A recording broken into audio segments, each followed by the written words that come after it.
ہمیں اماں جی اس وقت بری لگتی جب وہ سردیوں میں زبردستی ہمارا سر دھوتی۔ لکس، کیپری، ریکسونا کس نے دیکھے تھے؟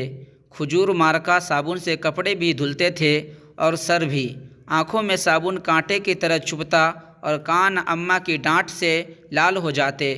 ہماری ذرا سی شرارت پر اماں آگ بگولا ہو جاتی اور کپڑے دھونے والا ڈنٹا اٹھا لیتی جسے ہم ڈمنی کہتے تھے، لیکن مارا کبھی نہیں۔ کبھی عین وقت پر دادی جان نے بچا لیا، کبھی بابا نے، اور کبھی ہم ہی بھاگ گئے۔ گاؤں کے رونقوں سے دور عین فصلوں کے بیچ ہمارا ڈیرا تھا۔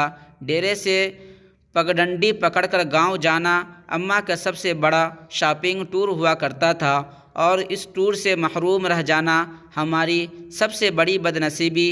اگر کبھی اماں اکیلے گاؤں چلی جاتی تو واپسی پر ہمیں منڈے سے بہلانے کی کوشش کرتی۔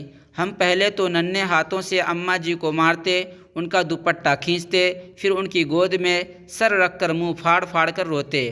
کبھی اماں گاؤں ساتھ لے جاتی تو ہم اچھلتے کودتے خوشی خوشی ان کے پیچھے پیچھے بھاگتے۔ شام گئے جب گاؤں سے واپسی ہوتی تو ہم بہت روتے۔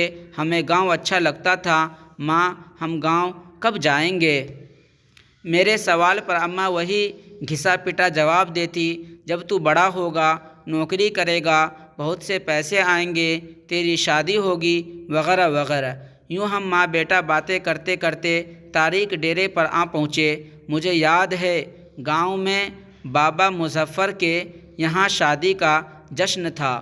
وہاں جلنے بجھنے والی پتیاں بھی لگی تھیں اور پٹاخے بھی پھوٹ رہے تھے۔ میں نے ماں کی بہت منت کی کہ رات ادھر ہی ٹھہر جائے، لیکن وہ نہیں مانے۔ جب میں ماں جی کے پیچھے روتا روتا گاؤں سے واپس آ رہا تھا تو نیت میں فطور آ گیا اور چپکے سے واپس گاؤں لوٹ گیا۔ شام کا وقت تھا۔ ماں کو بہت دیر بعد میری گمشدگی کا اندازہ ہوا۔